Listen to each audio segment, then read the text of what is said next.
कभी कभी आप अजन्मे मनुष्यों की व्यक्ति स्वरूपता के लिए एक अच्छा तर्क प्रस्तुत करेंगे, इतना अच्छा कि दूसरा व्यक्ति अपनी पुरानी प्रो चॉइस दृष्टिकोण को बनाए नहीं रख सकता, लेकिन वे फिर भी गर्भपात को सही ठहराने के लिए कुछ ढूंढेंगे।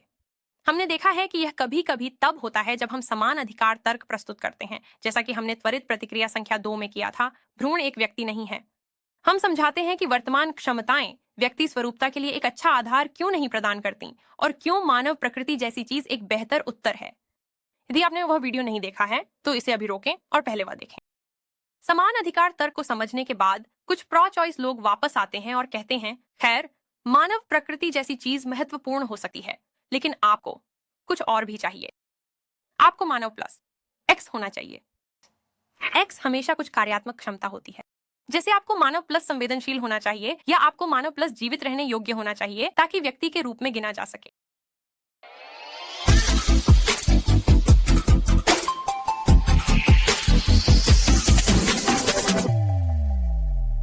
मानव प्लस तर्क, जैसा कि हम उन्हें संदर्भित करते हैं, मूल रूप से हमेशा एक तार्किक गलती कर रहे होते हैं जिसे एडहॉक भ्रांति कहा जाता है।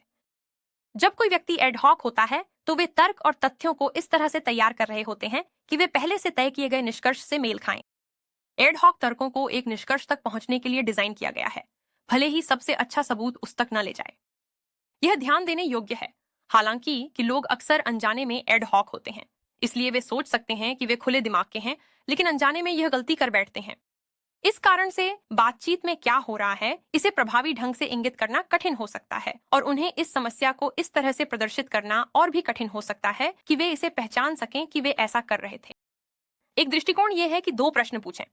पहला, आपने इस निष्कर्ष पर कैसे पहुंचे कि कार्यात्मक क्षमता X को मानव स्वभाव में जोड़ा जाना चाहिए, जब यह समझाया जा रहा हो कि किसके पास व्यक्ति होने का अधिकार है। दूसरा, आपका घटक X क्या पेश करता है जो मानव स्वभाव प्लस X को केवल मानव स्वभाव जैसी किसी चीज से बेहतर बनाता है। ये प्रश्न आमतौर पर यह दिखाने में मदद करते हैं कि मानव प्लस एक्स और मानव के बीच केवल एक ही अंतर है। अजन्मे मनुष्यों को सुविधाजनक रूप से बाहर रखा जाता है। याद रखें, जो भी कार्यात्मक क्षमता आप एक्स के लिए भरते हैं, मानव स्वभाव के बिना या तो कुछ जन्मे मनुष्यों को बाहर कर देता है या गिलहरियों को शामिल कर लेता है, जो दोनों ही समस्याएं हैं। मानव प्लस तर्क हमारे समान अधिकार तर्क के लाभों का सहारा लेते हैं, क्योंकि वे इस बात के बारे में विवादास्पद प्रश्नों के गलत उत्तर नहीं देना चाहते कि कौन व्यक्ति है या नहीं, लेकिन यह कार्यात्मक क्षमता एक्स को वापस जोड़ देता है, सिर्फ यह सुनिश्चित करने के लिए कि भ्रूण को जीवन के समान अधिकार नहीं दिया जाए। दूसरे शब्दों में, केवल एक्स व्यक्ति होने की व्याख्या नहीं कर सकता, क्योंकि यह इस बारे में स्पष्ट रूप से गलत उत्तर देता है कि कौन व्यक्ति है। केवल मानव स्वभाव का उपयोग करना व्यक्ति होने की व्याख्या पूरी तरह से करता है, लेकिन यह अक्सर अवांछनीय उत्तर देता है कि अजन्मे व्यक्ति हैं। कई लोगों के लिए मानव प्लस एक्स दोनों समस्याओं को ठीक करता हुआ प्रतीत होता है। यह उन स्पष्ट रूप से गलत उत्तरों को नहीं देता, लेकिन यह सफलतापूर्वक अजन्मे को भी बाहर कर देता है, जो अधिकांश प्रो चॉइस लोगों के लिए एक वांछित परिणाम है। यह स्पष्ट करने के लिए कि जो व्यक्ति अनजाने में ऐसा कर रहा है उसके लिए क्या हो रहा है, एक स्पष्ट रूप से अस्थायी कदम का उदाहरण देना सहायक होता है।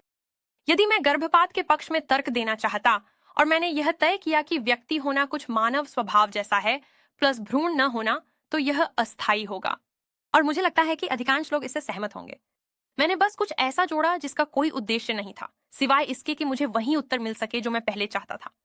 यहाँ बात यह है, मूल रूप से यही वह है जो मानव प्लस उत्तर करता है। यदि आप कुछ जोड़ते हैं और उसका एकमात्र काम एक वर्ग के प्राणियों को बाहर करना है, अजन्मे मनुष्यों को, तो यह उतना ही अस्थायी है जितना कि यह कहना मानवता प्लस भ्रूण न होना आपको व्यक्ति बनाता है। कार्यात्मक रूप से मानव स्वभाव और मानव स्वभाव के बीच कोई अंतर नहीं है प्लस एक्स, सिवाय इसके कि आप एक वर्ग के प्राणियों को बाहर कर रहे हैं, अजन्मे लोगों को। मैं कह रहा हूं कि सभी मनुष्यों को अधिकार मिलने चाहिए, जबकि एक अस्थायी प्रो चॉइस व्यक्ति कह रहा है कि सभी मनुष्यों को सिवाय इस एक समूह के मनुष्यों के अधिकार मिलने चाहिए। मानव प्लस तर्क वे चीजें हैं जो आपको सुनने पर कुछ चेतावनी संकेत उठाने चाहिए। इतिहास में ऐसे कई उदाहरण हैं जहां लोगों ने एक वर्ग के लोगों को अधिकार देने से इनकार किया है, क्योंकि जब उन्होंने अपने समान अधिकारों के घेरे को खींचा तो उन्होंने मानव प्लस पुरुष जैसे कारकों का उपयोग किया, या मानव प्लस श्वेत।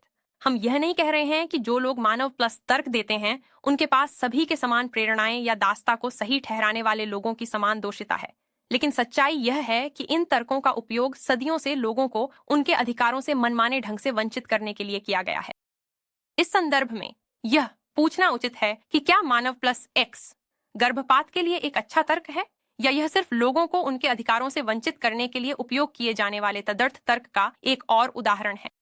मानव प्लस तर्क की सबसे बड़ी चुनौती क्या है? यह है कि किसी को यह समझने में मदद करना मुश्किल हो सकता है कि वे एक तार्किक गलती कर रहे हैं। अक्सर वे इस बात पर जोर देंगे कि उनके तर्क में कुछ भी गलत नहीं है और चले जाएंगे। फिर भी जिस दृष्टिकोण को हमने रेखांकित किया है वह सबसे प्रभावी तरीकों में से एक है जिसे हम जानते हैं, किसी को यह समझने में मदद करने के लिए कि वे गर्भपात के बारे में तदर्थ हो रहे हैं।